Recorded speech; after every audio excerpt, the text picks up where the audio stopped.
또 한 가지 좀 이게 나누고 싶은 것은 우리 여기 선교회 스태프들이 몇 명이 안 되지만은 우리 스태프들이 이 선교회에서 함께 연합해서 섬기면서 가져야 될 자세, 이 부분에 대해서 지난 한 2주 정도 사이에 이렇게 좀 생각하면서 묵상했던 부분들 하나 좀 더 나누고 싶습니다.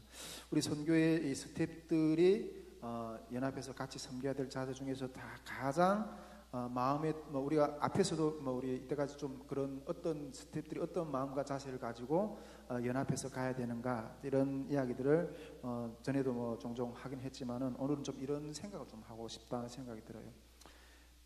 빚을 갚으라. 예, 빚을 갚으라.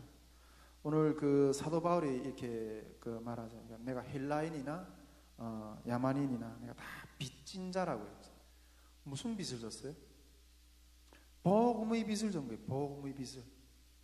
예, 빚진 자의 어떤 그런 마음 자세로 우리가 이 섬김의 걸음을 걸어가야 된다. 이런 마음을 좀 이렇게 여러분과 좀 나누고 싶습니다.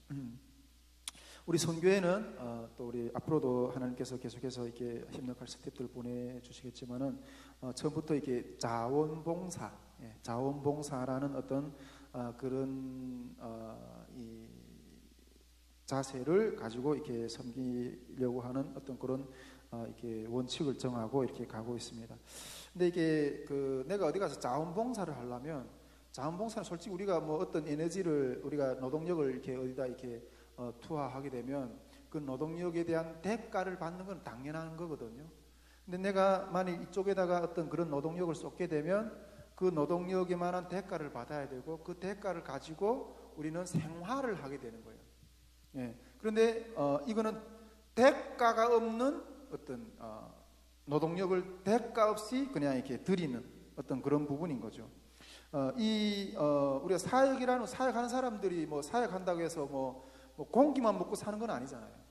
예. 어쨌든 하나님이 공급해 주시고 어떤 그런 부분들을 가지고 살아야 되는데 어쨌든 이 자원봉사도 그렇지만 여기에다 자기 노동력을 이렇게 투하하는 건데 만약 여기에다가 그 노동력을 이렇게 소비하지 않는다면 그 노동력을 가지고 내가 노동시장에 가서 그만한 어떤 대가를 받아가지고 내 생활을 유지할 수가 있는 거죠. 그런데 이 자원봉사라는 그 대가를 받는 것이 아니기 때문에 이런 문제가 제기될 때 그 생계에 대한 문제가 이렇게 좀 제기되는 거죠. 그러면 우리가 어떻게 이 주님의 길을 섬기는 것 가운데서 이 자원봉사라는 이 관점을 가지고 갈 때 우리가 어떻게 균형을 유지하면서 걸어갈 건가 하는 그런 생각을 좀 이렇게 해보고 싶은 거죠. 솔직히 우리 선교의 지금 상황 가운데서 이렇게 어떤 사례를 우리 스태프들한테 이렇게 줄 수 있는 어떤 그런 상황도 이렇게 못 되고 또 혹시 나중에 하나님 어떻게 하실지는 모르겠지만은 재정이 넉넉해서 그런다 할지라도 이 자원봉사라는 이 정신은 계속 가지고 가려고 하는 어떤 그런 생각을 가지고 있습니다. 그런데 이 자원봉사라는 이 자세 가운데 제가 봤을 때는 정말 이게 주님을 따르는 어떤 순수한 씨름의 어떤 모습들이 나타나는 어떤 영역들이 있다는 거죠. 물론 이 참 고달프기는 하지만은 정말 소중한 신앙의 빛 같은 것들이 이 가운데서 흘러나오는 것을 저는 이렇게 느끼게 됩니다. 정말 우리가 주님을 따르는 것이 어떤 이익이나 어떤 그런 사욕이나 이런 것들을 배제한 정말 하나님의 생명을 진짜 추구하는 어떤 그런 시금석의 어떤 그런 발판이 이 자원봉사라는 어떤 태도 가운데서 이렇게 나오는 것이 아닌가 저는 좀 그렇게 생각합니다. 아무 조건 없이 따라가야 하는 그렇다면 이 자원봉사라는 것 가운데서 아무 조건 없이 주님의 길을 따라가야 하는 그런 몇 가지 이유 또 그 가운데서 빛과 같은 어떤 그런 영적인 그 샘물 같은 어떤 능력들이 나오는 부분들에 대해서 몇 가지 좀 이렇게 좀 나눠보고 싶습니다. 첫째는 오늘 우리 그 말씀 구절에서 이게 이야기 나눴던 것처럼 우리는 주님을 주님께서 우리를 먼저 섬겨주셨잖아요. 할렐루야. 그 주님께서 우리를 먼저 섬겨주신 것에 대한 빚을 갚아야 된다는 거예요. 빚을 갚아야 된다는 거예요. 주님이 우리가 섬겨주신 것에 대한 빚을 갚았는데, 우리가 이게 지역 기도 모임 때 우리가 조금 이 마음을 좀 잠깐 나누긴 했지만, 이걸 좀 더 확장해서 이 시간 같이 묵상을 해보고 싶은데, 근데 원래는 사역자들에게 마땅한 어떤 사례를 주는 것이 마땅해요. 할렐루야. 우리가 성경적 세관 가운데서도 우리가 계속 이렇게 살펴봤지만은, 사사 시대에 이 레위인들이 타락을 했기 때문에 이스라엘 백성들에게 율법을 가르치지 못했고, 그래서 이스라엘 백성들이 하나님이 징계를 무수히 받잖아요. 근데 그 이스라엘 백성들이 하나님이 율법을 지키지 못하고 하나님을 경외하지 못한 원인이 이 레위인들이 타락 때문인데, 근데 조금 더 깊이 성경에 들여다보면, 왜 그러면 이 레위인들이 타락했냐? 물론 레위인들이 타락한 여러 가지 이유들이 있겠지만은, 그 이유 중에 한 가지가 어떤 것이 있는가 하면, 이스라엘 백성들이 그 레위인들이 먹고 살 것들을 공급을 안 해줬다는 거예요. 이스라엘 백성들이 가나안 땅에 들어가서 12지파가 각 지파대로 땅을 분배받았잖아요. 그러나 레위인들에게는 하나님이 땅을 안 주셨어요. 그래, 각 지파의 도성들 가운데 하나씩 얻어가지고 레위인들이 이 요단 동편에 세 개의 어떤 그런 도피성이 있고, 요단 서편에 세 개의 도피성이 있고, 이렇게 바라면서 각 여의 지파들 이스라엘 백성들이 12지파 중에서 각 지파 안에서 이렇게 성을 얻어서 거기서 사는 거죠. 그러면서 이 이스라엘 백성들이, 각 지파 가운데 있는 이스라엘 백성들이 자기 지파 안에 있는 레위인들을 공양을 해야 돼요. 그래서 이 레위인들에게는 기업이었기 때문에, 레위인들이 기업은 그 지파 사람들이 주는 어떤 그런 이 11조인 거예요.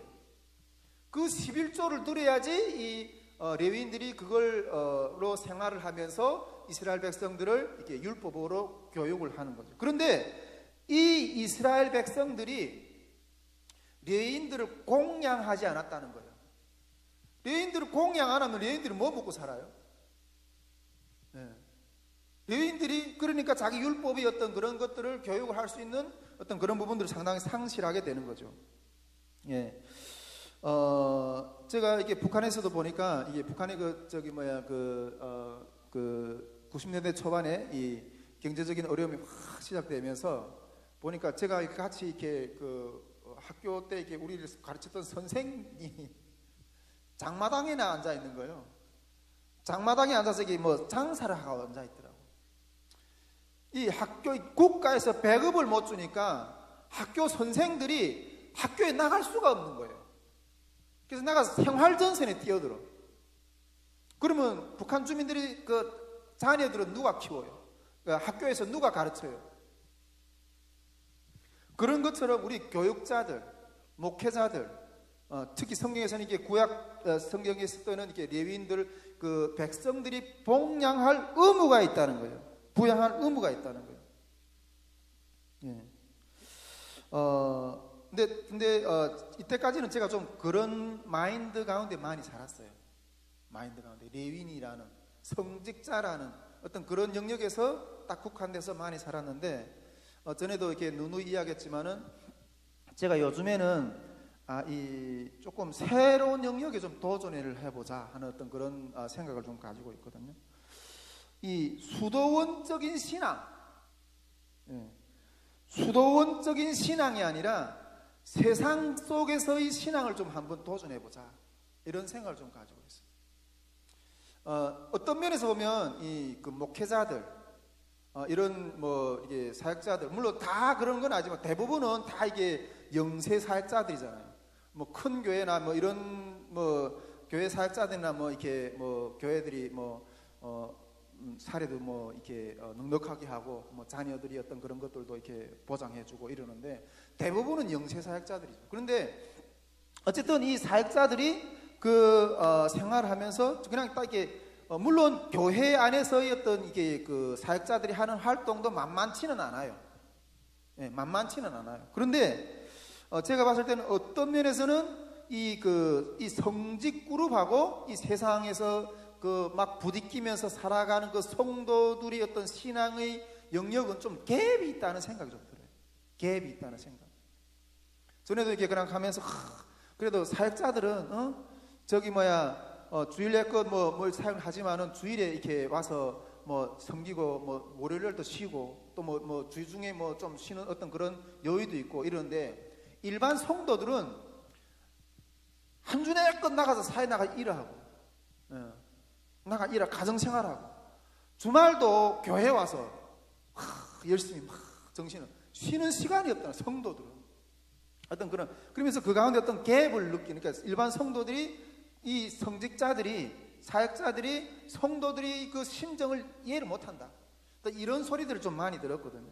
근데 어쨌든 그런 부분도 있지만은 요즘에 와서 제가 어떤 이게 수도원적인 어떤 면에서 성직자들하고는 수도원적인 어떤 그런 신앙의 어떤 영역이라고 볼 수가 있어요. 근데 오히려 어떤 면에서 보면 이 수도원적인 신앙이 더 쉬울 수도 있어요. 이 세상 속에서 나가서 부딪히면서 그 가운데 신앙생활을 그 신앙을 지켜낸다는 게 오히려 더 힘든 거예요. 주님은 우리에게 세상의 빛이 되라고 했거든요. 교회 안에 빛이 되는 게 아니라 기도원 안에서 빛이 되는 게 아니라 세상 속에서 빛이 되라고 하셨거든요. 근데 어쨌든 이런 부분들을 세상 속에서의 어떤 신앙이 뭔가 그 가운데서 하나님을 경외하는 부분들이 뭔가 어떤 그런 신앙에 대해서 조금 더 깨어있으면서 좀 이렇게 도전을 해보려고 요즘에 이렇게 딱 들어가는데 제가 지금 제 마음 가운데 이게 그 다가오는 또 부딪혀지는 그리고 또 한 가지 어떤 내면으로 이렇게 확 치고 올라오는 어떤 그게 뭐인가 하면 내가 전에 신학교 생활을 할 때 어떤 그런 고민이 다시 이렇게 탁 치고 올라오는 거예요. 신학교 다닐 때도 고민이. 신학교 다닐 때 물론 뭐 우리 한인관 사님도 뭐 이제 내년도 하나님 이제 신학교 보내주실 거라고 생각하는데 물론 다른 분들은 어떻게 후원을 받으면서 뭐 장학금을 받으면서 공부를 잘 하는지 모르겠지만 저는 그렇게 넉넉하지 않았어요. 넉넉하지 않았어요. 그리고 또 제가 간증 가운데서 이야기했지만은 우리 제가 신대원에 가는 게 사수만에 들어가 사수만에 3번 떨어졌거든요. 근데 뭐 그 떨어지는 동안에 내가 이렇게 또 뭐 나가서 일할 수도 없고 그러다 보니까 어떤 마음이 확 들어가는가 하면 야 이게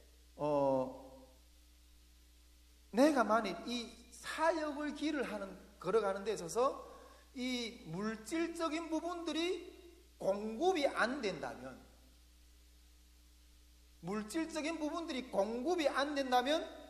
그래도 나는 이 길을 갈 수 있는가 이거예요. 그래도 나는 이 길을 갈 수 있는가. 그 고민이 확 올라오더라고요. 제가 근데 아득하더라고요. 이게 그때 이게 저기 신대원 들어가는데 이게 막 몇 번 떨어지고 나니까 이게 내가 여기 끝까지 갈 수 있을까 이런 생각이 들어요. 근데 그때 내가 40대 한 중반 한 초반 됐나? 네, 그때 됐는데 이게 막막하더라고요. 왜? 이때까지 내가 그 쌓아놓은 거는 성경 배운 것밖에 없는데 뭐 세상 기술을 뭐 앉아서 이렇게 밥벌이 해 먹을 어떤 그런 기술을 배워놓은 것도 아니고 내가 만약 여기서 이렇게 못 가게 되면 이 길을 제대로 걸어가다 이게 못 하게 되면 어쨌든 그때 당시 이 길이 열리는 거 일단 내가 밥벌이 수단이야. 밥벌이 수단. 일단은 밥벌이를 이게 문이 열려야지 내가 여기서 어떤 뭐 이렇게 어디가 사역하든지 이렇게 뭐 사례를 받아서 생활을 할 거 아니에요. 근데 딱 보니까 이거는 내가 이 하나님의 사명을 향해서 가는 게 아니라 밥벌이 수단이더라고. 근데 내가 지금 이 신도 문도 열리지 않고 만약 여기서 이 그 물질적인 것이 공급이 안 된다면 이때까지 내가 40이 넘게 이 배워놓은 게 이것밖에 없는데 내가 이제 어떻게 먹고 살지? 이 걱정이 확 밀려오는 거예요. 이 걱정이 어떻게 먹고 살지? 가정은 또 어떻게 유지하지? 근데 그때 내가 딱 생각했는데 뭔가 하면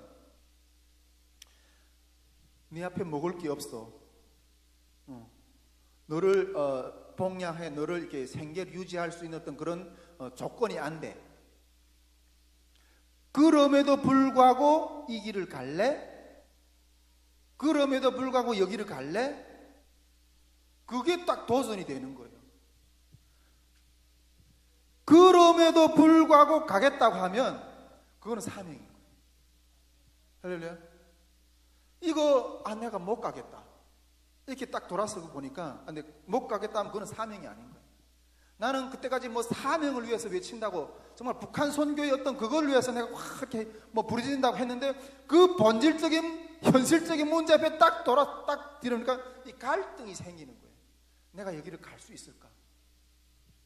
그러면서 생각해봤는데 내가 갈 수 있는 믿음이 없더라고요. 믿음이 없더라고요. 그러면 내가 이때까지 외쳤던 북한 선교는 뭐냐?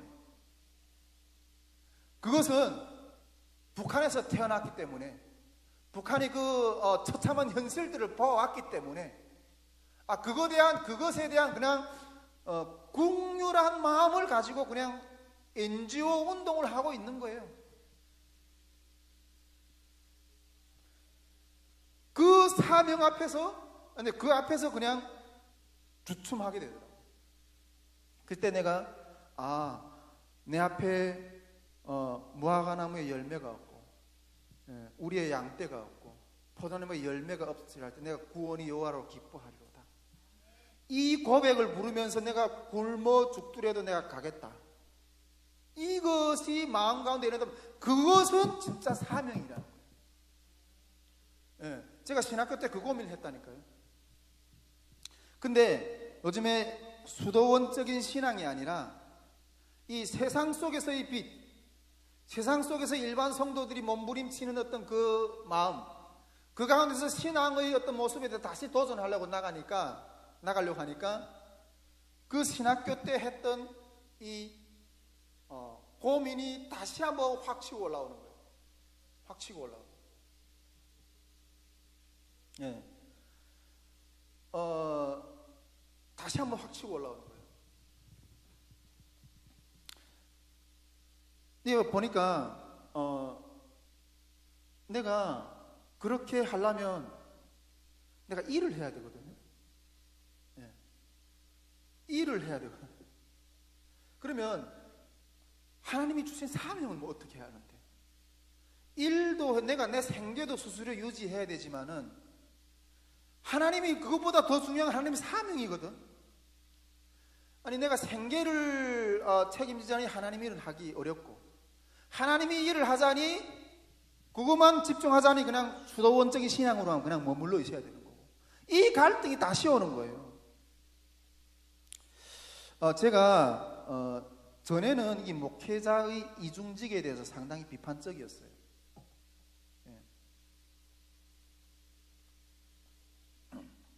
신대원 때 이게 개척교회 하는 어떤 그런 과목에 대해서 이렇게 쫙 이야기를 하면서 이 개척 사역의 형편들에 대한 어떤 그런 교수님이 그런 이야기를 쫙 해주시는데 이 개척 사역을 하시는 분들이 형편이라는 게 진짜 너무너무 어려운 거예요. 너무너무 어려운 거예요. 그래서 운전도 하면서 어떤 분들은 택시도 하고 그러면서 목회를 따로 하기도 하고 그렇게 살아가는 거예요. 근데 내가 그때 딱 반감이 났어요. 우리 총신은 이 합동 측은 아직 이렇게 목회자의 이중직에 대해서 아직 이렇게 허용을 뭐 법적으로 그렇게 안 하는데 통합 측 쪽에는 이렇게 법적으로도 이렇게 교회 법적으로도 이렇게 목회자의 이중직에 대해서 허용을 이렇게 했다고 그러더라고요. 그러니까 목회자는 목회도 하면서 일반적으로 이렇게 생계를 위한 일도 할 수 있다. 이렇게. 근데 그런 교단의 어떤 그런 정신에 대해서 딱 듣는데 저거는 하나님 뜻이 아니다. 이런 생각이 확 드는 거예요. 저거는 하나님 뜻이 아니다. 이런 생각이 확 드는데 그때 하나님 꿈으로 뭘 보여주셨는가 하면 2층짜리 건물이 있어. 2층짜리 건물이 있는데 1층에는 어떤 사업장이에요. 1층에는 사업장이고 2층은 교회인데 그 교회를 담당하는 목사님이 목회를 하는데 거불거불 이렇게 졸고 있어. 거불거불 이렇게 졸고 있어. 깨어있지 못하는 거예요. 근데 왜?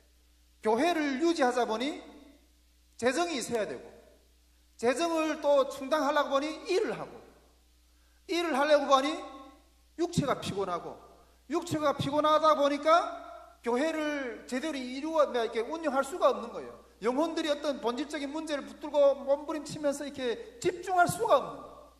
그러니까 그런 형태로 목회하시는 목회자의 어떤 그 영적인 실태가 거불거불 졸고 있는 거예요. 피곤하니까. 그런 모습을 보면서 목회자의 이중직은 이건 아니다. 그러면서 제가 이렇게 상당히 거부감을 느꼈었어요. 여러분, 솔직히 세상 속에서 빛이 된다는 거, 그 보통 문제가 아닙니다. 할렐루야. 네.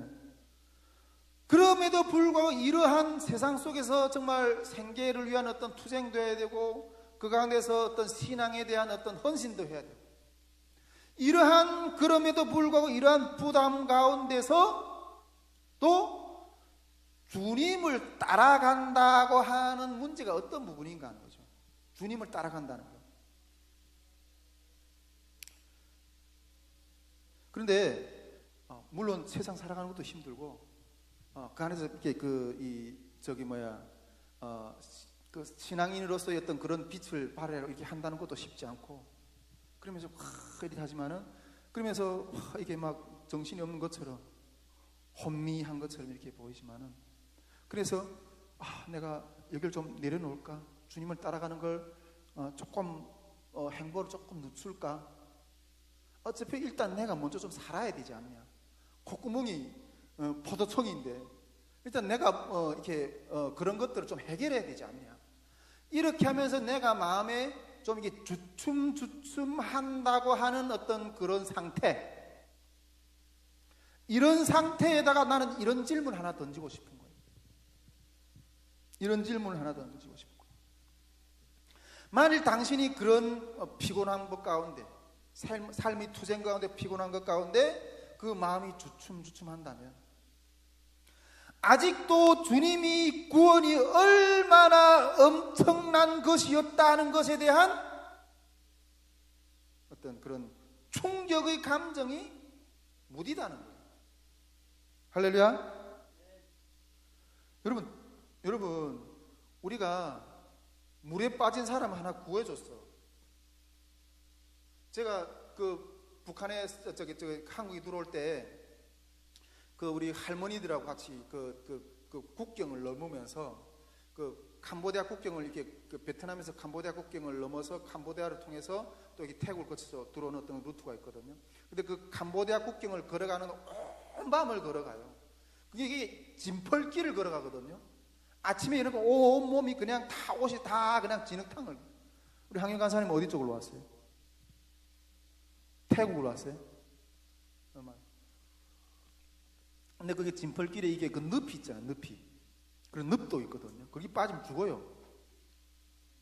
근데 그 한 팀이 우리 한 10대 명이 같이 움직였는데, 이 젊은 사람들은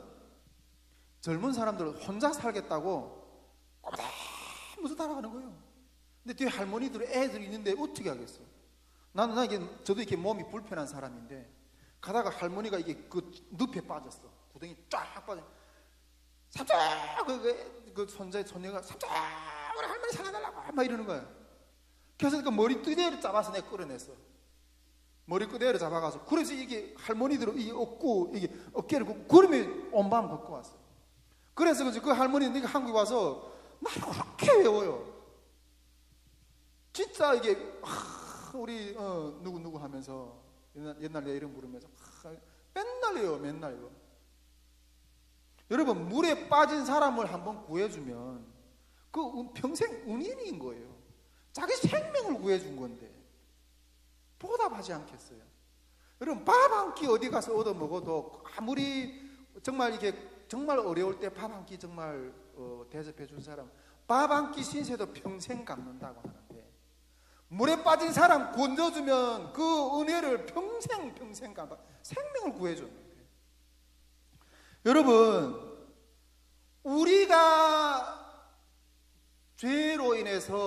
우리의 죄로 인해서 그 심판이 이 진노를 예수님이 대신 맞아서 죽으시고 우리 살려주셨는데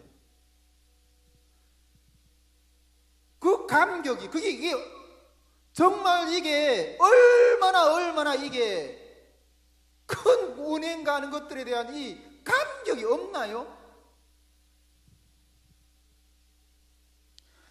예수님은 그 하나님의 아들이 자기 생명값을 내놓고 우리를 구원해 주셨어요. 생명값을 내놓고 우리를 구원해 주셨어요. 우리의 속전, 우리를 구원해서 예수님의 아들이 생명값을 돈 주고, 여러분 사람 하나 살리려면 그 생명이 얼마나 값어치 가겠어요. 근데 그것도 하나님의 아들, 그 아들이 죽어주시고 우리를 살려주셨다니까. 여러분, 주권이 나한테 있지 않습니다. 주권이 나한테 있지 않습니다. 내가 선택해서 갈 수 있는 길이 아닙니다. 여러분, 우리 계시록에 어린 양이 어디로 인도하든지 따라간다고 그랬거든요. 왜 따라가요? 왜 어린 양이 어디로 인도하든지 따라가요? 그 어마어마한 구원을 주셨는데, 어마어마한 자기 생명을 이렇게 내던지고 나를 구원해 주셨는데, 그 은혜에 못 이겨서, 그 은혜에 감격해서 그분이 어디를 부리시든지 그냥 따라가는 거예요. 그냥. 그 큰 은혜를 입었기 때문에 저기 가서 저거 하라면 가서 예 알았습니다. 여기 가서 이거 하라면 그거 알았습니다. 그거 하는 거예요. 그래 가다가 주인이 좀 뭐 더불어서 뭘 좀 주시면 아이고 주님 감사합니다. 네. 그거 안 주셔도 아이고 당연히 가야 합니다. 여러분, 우리는 주님 앞에 진 생명의 빛, 이 목숨 값을 갚아야 합니다. 사도 바울이 오늘 내가 헬라인이나 야만인이나 내가 다 빚진 자라, 자기가 먼저 하나님 앞에 예수 그리스도의 그 생명값을 해서 구원을 받았기 때문에 그걸 주님이 구원하기를 원하시는 백성들에게, 영혼들에게 가서 갚는 거예요.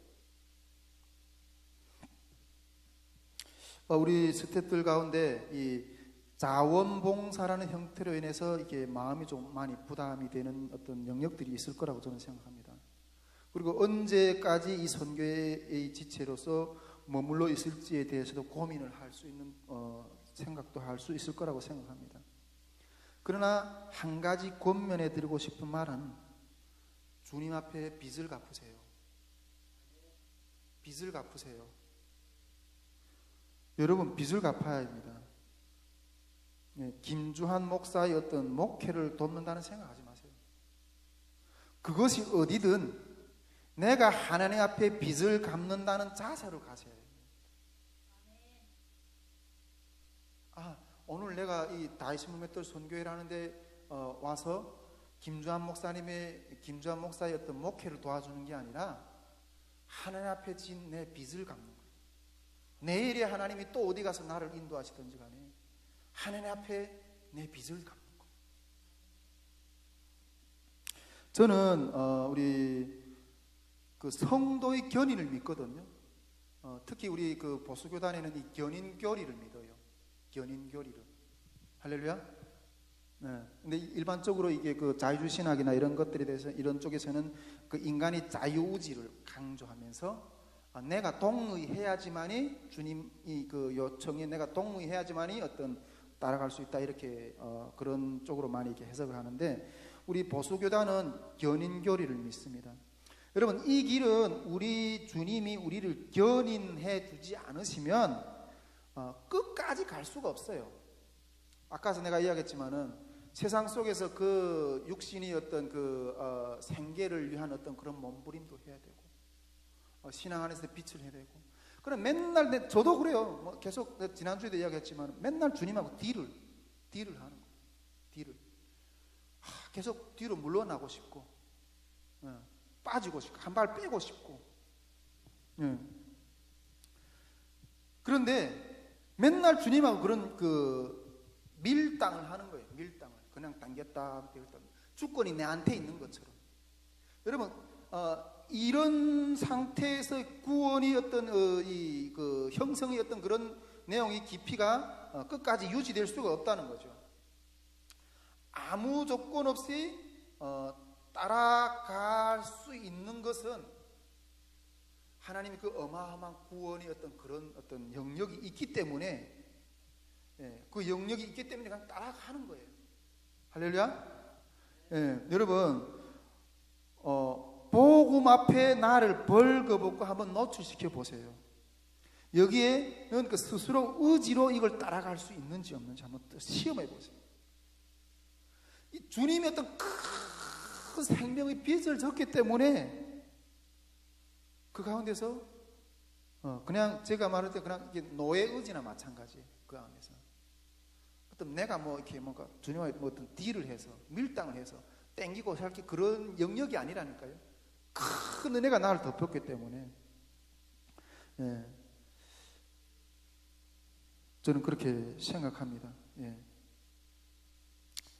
근데 이런 자비량 즉 이 자원봉사라는 어떤 그런 삶 속에서 주님을 따르는 길 가운데 그런 것들 가운데 이렇게 이 신앙의 그런 형태를 그렇게 치료하다 보니까 일반 교회에서는 그 삶 속에서 나올 수 없는 그 일반 교회에서 신앙을 하는 뭐 그런 그 영역에서 나올 수 없는 어떤 신앙의 숨결들이 거기서 나오더라고.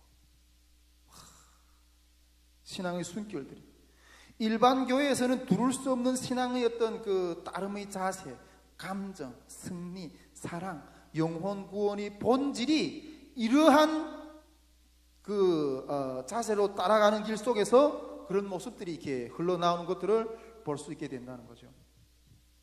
정말 그 가운데서 나오는 주님과의 어떤 그런 부분들을 들어보면 정말 주님과 끈끈한 그 사랑의 스토리, 그 노래가 이렇게 막 울려 퍼져나가고 시가 나와요. 그 진짜 어떤 사랑의 주님과의 사랑의 밀당의 그런 찬양이 여기서 나오는 거죠. 또 그리고 우리가 물론 이렇게 자비랑도 이렇게를 하지만은 특히 또 이런 또 이렇게 자비랑 선교를 할 수 있는 어떤 여건들도 지금 마련을 해놓고 하는 것들이 상당히 중요하다고 저는 생각해요. 제가 어디에서 들었는지 모르겠지만 그때 영국이라든가 어쨌든 미국이라든가 어쨌든 선교를 이렇게 이렇게 좀 선진국으로서 이렇게 선교를 이렇게 아주 이렇게 노하우를 많이 가지고 있는 그런 나라들에서는 선교적인 마인드로 이 가정에서도 선교적인 마인드로 이렇게 진행하는데 자녀들 낳으면 한 사람은 선교사로 키우고 한 사람은 의사나 변호사로 키운대요. 그렇게 해가지고 의사나 변호사로 키운 자녀는 그 선교사로 파송되는 형제를 후원할 수 있도록 그렇게 키운대요. 저도 이렇게 뭐 종종 후원 받아보고 이렇게 뭐 살고 이렇게 하지만은 후원이라는 그 기대가 좀 쉽진 않아요. 그게 뭐 가다가 언제 또 끊어질지도 모르고 정말 선교사님들이 선교 후원비를 하다가 또 끊어지면 진짜 속이 타거든요. 언제 들어오는가 왜 안 보내주가 말할 수는 없고 맨날 속을 팔팔 끓이는 거예요. 그렇게 살고 싶지 않아 좀 솔직히. 그래서 이게 좀 편안하게 있잖아요. 어떤 교회 어떤 후원자를 믿고 하지 마세요. 내 삶의 어떤 그런 이게 사도 바울이 했잖아요. 자비랑 선교하다가도 또 먹을 게 없으면 나가 일을 하고 뭐 그렇게 했던 것처럼 그런 후원을 하는 어떤 그런 기반들 만들어 놓고 가는 것이 중요하다 이런 생각을 좀 하게 되고, 첫째도 이 자원봉사라는 어떤 그런 자세 마땅히 해야 될 첫 번째 이유는 우리 선교회가 스태프들을 자원봉사의 어떤 정신으로 끌어가는 첫 번째 가장 본질적 이유는 주님 앞에 받은 그 은혜의 빚을 갚아야 된다는 거죠. 할렐루야. 그것 때문에 뭐 여기서 뭐 사례를 주든 뭐 그걸 없다 할지라도 그 빚을 갚아야 된다는 거죠. 할렐루야. 저도 솔직히 맨날 이렇게 주님 앞에서 막 이렇게 밀당하다가도 주님이 요구를 하시면 알았어요 주님. 그냥 머리 푹 숙여요. 왜? 그 은혜를 알기 때문에 예, 뭐 요구를 뭐 나한테 뭘 안 준다 할지라도 그냥 가는 거예요. 그 은혜 때문에 가는 거예요. 그냥 저도 여기서 뭐 사례 한 푼 받지 않고 이렇게 그 사역을 하지만은 첫째 이 그 자원봉사로 우리 스태프들 가운데 해야 되는 부분들이 이 빚을 갚아야 된다는 거라는 거죠. 자, 두 번째로 이 자원봉사로 우리가 이 정신을 내세우는 것, 스태프들이 자원봉사로 이렇게 내세우는 것은 두 번째로 탈북민 신앙을 위해 모본이 되기 위해서예요. 탈북민들이 신앙을 위해서 모본이 되기 위해서. 우리가 자비랑 정신을 고집하는 것은 탈북민들에게 신앙의 모본이 되기 위해서 그렇다는 거예요. 이런 이유로 우리가 지금 이게 선교회 카톡방에다가 탈북민들을 종종 이렇게 초대하고 요즘 뭐 내가 봤을 때는 우리 160명 정도 60명 넘게 있는데 그 가운데 한 3분의 1은 탈북민들인 것 같아요. 앞으로도 계속 이렇게 그 탈북민들을 연결이 되는 탈북민들마다 이렇게 초대를 하려고 하거든요. 그 초대해서 그 카톡방 안에서 우리가 여기서 계속 선포되는 이 생명의 말씀, 솔직히 우리 이 재단에서 선포되는 어떤 그 메시지 성질하고 일반 다른 교회에서 선포되는 메시지 성질이 다르다고 저는 생각해요. 예, 다르다고 생각해요. 이 생명의 그 말씀들이 이 그 카톡방에 우리가 묵상하는 그런 말씀들 계속 올리게 되면 그래도 남아 이렇게 좀 듣게 하라고, 말씀을 듣게 하려고 하는 첫째 그래서 탈북민들을 우리 선교회 방에 이렇게 초청해 드리는 거고, 그리고 또 삶의 모습도 보게 하여서 진정한 신앙인으로 영향력을 끼치기 위해서요. 그래서 우리가 달마다 이게 그 우리 선교회에서 이렇게 그 사용한 어떤 재정 내역들도 계속 달마다 이렇게 회계 우리 간사님이 이렇게 정리해서 달마다 이렇게 오픈을 하잖아요. 솔직히 우리 오픈하면 우리 여기 스태프들 우리 간사님들이 몇 분 되는데 그 다 사용된 내역들이 다 보이거든요. 간사님들 저부터 해가지고 간사님들 한 사람 뭐 10원 한 푼 받지 않고 그냥 일을 하는 거예요. 섬기는 거예요. 10원 한 푼 받지 않고. 그러면서 탈북민들이 볼 거 아니에요. 우리 방에 들어와서 야, 왜 당신들은 이런 사례도 받지 않고, 그런 목적은 사례도 받지 않고 이런 일을 하느냐, 이런 시각을 주기 위해서예요. 여러분, 우리 여기 그 모퉁이들 선교회 우리 간사님도 와 계시지만은 한국에 지금 이렇게 탈북민 사역들이 지금 많이 진행되고 있잖아요. 많이 되고 있는데 전도가 힘들어요. 돈 주고 솔직히 뭐 이렇게 뭐 나눠주고 이러면 확 쓸어와. 근데 우리 여기 탈북민 몇 명이 앉아 있어요. 여기 기도 자리에, 말씀의 자리에 몇 명이 나와 앉아 있어요. 뭐 주는 거 없거든. 참 전도하기가 쉽지 않아요. 전도하기 말로가 아니라 탈북민들을 전도하려면 물 탈북민들뿐 아니라 다른 사람들도 마찬가지겠지만은 말로가 아니라 행동으로 신앙을 보여줘야 돼요. 말로가 아니라 행동으로 신앙을 보여줘요. 한국 교회가 돈으로 중국 교회를 많이 병들게 했어요. 초창기 90년대 초반에 그 중국과 수교를 하면서 한국 교회가 확 중국에 들어가, 그 전에는 공산권이 돼가지고 못 들어가다가 이 중국하고 이렇게 수교를 하면서 대한민국 수교하면서 한국 교회가 많이 들어가면서 교회가 돈으로 중국 교회들을 많이 어마어마하게 병들게 했어요. 한국 교회, 한국 사람들은 와 완전히 뭐 이렇게 한국 사람 그 자체만, 목사님들은 완전히 뭐 신인 것처럼 그래요. 그럼 뭘 바라보는지 알아요? 돈 얼마나 줄까? 우리 교회를 얼마나 후원해 줄까? 신앙을 간해서 신앙이 아니라, 어떤 선교사님이 캄보디아 선교를 하는데 거기 가서 학교도 막 세우고 막 이랬어. 근데 나중에 그 고아원 막 이렇게 운영하고 이렇게 하는데 선교사님 나중에 황당해가지고 뭐라고 하는지 아세요? 그 고안에서 돌보던 애가 선교사가 뭐라고 하는지 아세요? 우리가 있기 때문에 당신이 먹고 사는 거 아닌가? 우리가 너는데 이거 와서 와주기 때문에 당신들은 우리를 사역한다는 그런 이유로 후원을 받아서 우리 때문에 먹고 사는 거 아닌가? 그러더래요. 깜짝 놀랐대요. 여러분, 그게 현실이에요. 탈북민들 전도하기가 쉽지 않아요. 중국 교회를 그렇게 한국 교회가 망쳤고요. 탈북민 전도도 그런 부분들 엄청나게 망쳐버렸어요. 배려 나왔어요. 한국 교회 우리 황영관 사람도 이제 사역자로 세워가겠지만은 그런 시각을 꼭 받을 거예요. 이제 한번 들어가 보세요. 탈북민들 성도를 딱 보면 뭐라고 하면 교회에서 교회 안에서 탈북민 전도사가 채용 딱 돼서 사역하잖아요. 그 가운데 이렇게 성도들이 전도돼서 와요. 교통비라도 주거든요. 교통비라도 줘야 오지 않아요. 그런 사람들 뭐라고 하는지 아세요? 우리는 돈을 적게 받는 사람이고 전도사는 돈을 많이 받는 사람이야, 교회에서. 그리고 내가 네 교회에 나가주는 것은 너희 실적을 쌓아주기 위해서 나간다. 그 현실이에요. 실적을 쌓아주기 위해서 나간다. 그런 현실도 보면서 너무나도 가슴 아프고, 어떻게 하면 내가 이들에게 생명을 심어줄까? 생명을 심어줄까? 이 도저히 길이 안 보이는 거예요. 그래서 제가 고민하던 중에 방향을 하나 생각한 게, 내가 무급으로 사역을 해야 되겠다. 무급으로 사역해야 되겠다.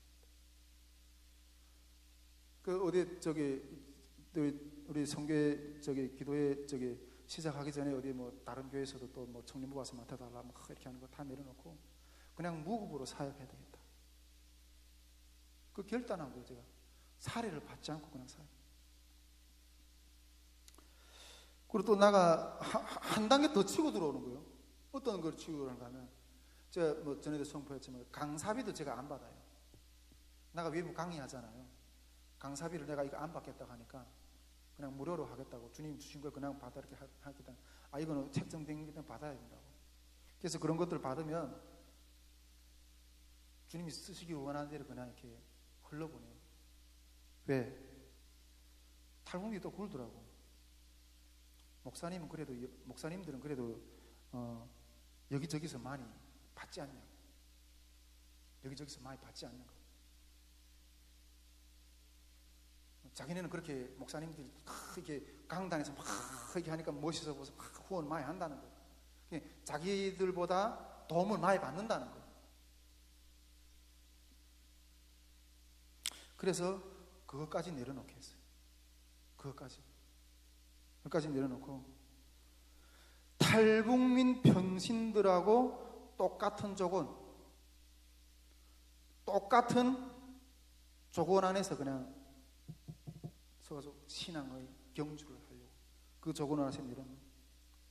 여러분, 지금까지 중국에서부터 하나님 만나가지고 솔직히 신앙의 길을 걸어가면서 정말 많은 고생을 했어요. 솔직히 일반 탈북민 성도들은 한국에 와서부터 돈 벌어가지고 북에 있는 고향 형제들 데려오게 하고 돈도 이렇게 보내기도 하고 그러잖아요. 그래서 외롭지 않잖아요. 그래도 가족이라도 옆에 하나 와 있고, 미혼 가족이라도 있는 게 있어야 돼. 근데 사역을 한답시고 사는 길을 간답시고 오자마자 나와서 신학 공부를 하고 돈도 못 벌고, 그래서 북에 있는 형제들 도와도 못 주고 데려도 못 오고 혼자서 외롭게. 여러분, 탈북민 사역자들이 가족들한테 환대를 못 받아요. 저뿐 아니라 가족들이 와 있는 가족들이, 야 너는 뭐 하래요? 거기 서 있어서 그런 거 하면서 좀 돈이나 벌어서 북에 있는 형제들이 지금 죽어가는데 약품이라도 좀 이렇게 보내주고. 부모들이 탈북민 사역을 감당하려고 걸어가는 사람들 그렇게 원망해요. 우리가 이때까지 이 길을 걸어가면서 그나마 조금 쌓은 커리를 가지고 조금 받으면 어때? 그게 얼마 된다고. 그러나 받지 않으려고. 사도 바울이 그러잖아요. 내가 베드로처럼 아내를 취할 건이 있다. 그렇지만 내가 취하지 않는 것은 영혼들이 유익을 위해서, 내가 마땅히 먹을 권이 있다. 사례를 요구할 권이 있다. 그러나 요구하지 않는 것은 연약한 자들이 신앙을 위해서. 여러분, 세상에서도 이렇게 금수저, 운수저 이야기 많잖아요. 금수저로 태어나서 누구는 우리보다 조건이 높아가지고 부잣집에 태어나서 그렇게 사는데, 누구는 흙수저로 태어나서 여러분, 신앙 안에서도 흙수저, 금수저로 그렇게 따진다면 너희들이 신앙을 위해서 내가 똑같은 조건을, 너희에서 똑같은 조건 안에서 경주하면서 걸어간다는 거죠. 신앙 안에서 사역자 평신도의 신앙의 조건을 어떤 특례가 아니라 동일한 조건 가운데서 달려가려고 하면 그들이 유익을 위해서. 할렐루야. 솔직히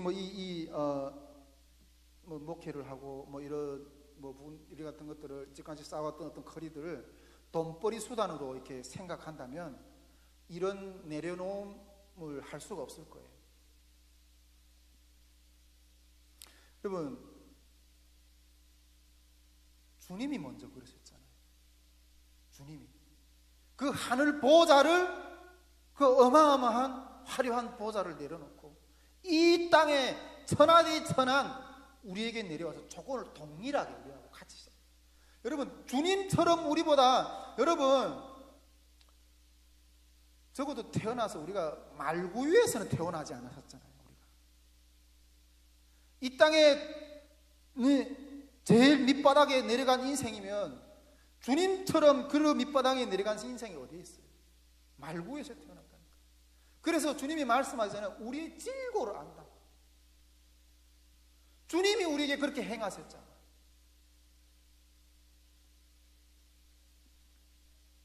이렇게 똑같은 조건을 제시하면서 이렇게 하는 것은, 그렇게 하면서 몸부림치려고 하는 것은 그들에게 그런 모습을 보면서 그렇게 이윤이 없는 일을, 내가 보니까 아무것도 이득이 없는데 그럼에도 보고 왜 너는 이 길을 가느냐, 이러한 의문을 주기 위해서.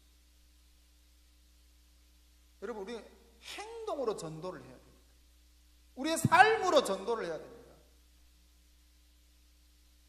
우리 속에 있는, 너 그럼에도 불구하고 너는 왜 그쪽으로 그런 길을 걸어가느냐, 내가 말하는 그 구원이라는 것은 과연 어떤 것이냐, 그것이 무엇이 있기에 너는 그걸 다 투자해서 그 길을 가느냐.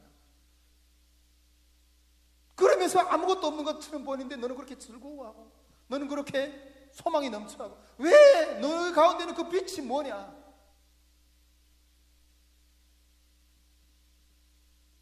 제가 그랬거든요. 중국에서.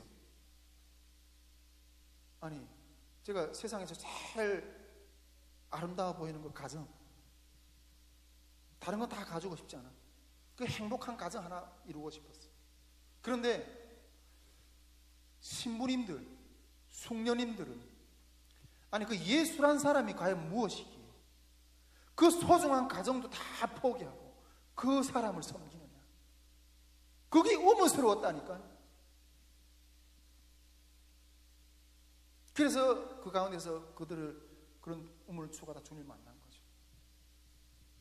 우리 탈북민 성도들에게 그러한 생각의 발상, 어떤 마음의 감동, 그런 것들이 일어나기를 소망하면서 동일한 조건으로 걸어가려고 하는 거죠. 여러분, 근데 이 무게가, 이 삶의 무게는 장난이 아닙니다. 이 무게를 감당할 수 있는 사람만이 이 선교의 스텝으로 함께 걸어갈 수 있다고 생각합니다.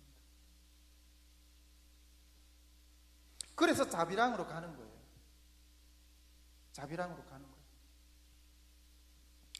거예요. 마지막으로 한 가지 좀 더 이야기 나누고 싶은 것은, 만약 이렇게 내가 자비랑을 하면 정말 날 굶어 죽느냐? 그렇진 않다는 거예요. 우리가 너희는 먼저 그의 나라와 그 의를 구하라. 그러면 하나님이 우리를 책임지십니다. 할렐루야. 자비랑으로 주님을 따르는 길에 하나님 우리 홀로 두지 않으세요. 우리 아버지는 우리를 고와 같이 버려두지 않으세요. 책임을 지신다니까요. 근데 또 이 영역은 또한 믿음의 싸움이에요. 예. 갚으라고 앞에서 내가 힘차게 이야기했지만 무슨 힘이 있어서 우리가 갚겠어요? 주님 그렇게 요구하는 것 같지만 우리 아버지가 뒤에 서서 우리를 밀어주신다니까요. 예. 하나님이 대리자로 우리를 앞에 세워주시면은 우리를 그냥 정직이로 사용하실 뿐이고 주인은 그 모든 필요들을 하나님께서 채워주신다는 거죠. 이러한 간증들은 제가 정말 수없이 저희 삶 가운데서 많이 겪었어요. 저도 솔직히 그 1차 전에도 한번 이야기했지만은 1차 우리 그 말씀학교 때 1차 말씀학교 때 제가 이렇게 진짜 생활이 쉽지 않았어요. 우리 가정 생활이 쉽지 않아 가지고 이게 집사람이 이게 지금 실정이 이렇다. 어떻게 우리가 생활하겠냐. 그래서 제가 좋다. 그러면 요 말씀 학교까지만 요거 끝내고 보자. 요거 어차피 이게 준비하던 이 사역이니까 이 사역을 먼저 끝내놓고 내가 아르바이트 하겠다 그랬어요. 그 새벽마다 나가서 학원 청소를 하려고 그랬어요. 학원 청소를 하면 한 6, 70만 원 주는 것 같아요. 네. 그 아르바이트 뛰려고 했어요. 그렇게 하고 딱 이렇게 했는데 그 솔직히 아르바이트를 하면 솔직히 그렇게 선교의 사역에 내가 몰두할 수가 없어요. 저도 제 체력을 알기 때문에 이 두 일을 동시에 할 수는 없어요. 그래서 이러면 내가 가정 때문에 사역을 많이 이렇게 그 힘이 빠질 수도 있고 종국에는 뭐 어떻게 이어질지 그냥 스톱이 될지 모르겠구나 하는 생각을 하면서 그냥 어쨌든 당면하게 앞에 있는 이 말씀 학교를 일단 꺼내놓고 보자 이렇게 하고 말씀 학교를 끝냈어요. 말씀 학교 딱 끝내고 나니까 딱 60만 원을 채워주시더라고요. 딱 60만 원을 달마다 구원합니다. 그래서 하나님이 이걸 그냥 하라고 하는가 보다. 하라고 하는가 보다. 그래서 했어요. 예. 우리가 말씀 학교를 하고 우리 삶을 주님 앞에 먼저 주님 나라 그 의를 구할 때 여러분 하나님 살아계십니다. 예. 우리 그 신음과 숨결을 다 느끼고 계세요. 알아요. 까마귀를 통해서도 우리를 먹이세요. 그 먹이시는 하나님을 증거하는 거예요. 예. 우리가 자원해서 걸어가는 것 가운데 우리가 하나님의 일을 하면 하나님이 우리의 일을 해결해 하십니다. 그런 역사를 경험하는 저와 여러분이 될 수 있기를 주님으로 축복드립니다. 네, 또 좀 더 나누고 싶은 마음들이 더 있긴 한데 이야기를 하다 보면 너무 이야기가 길어질 것 같고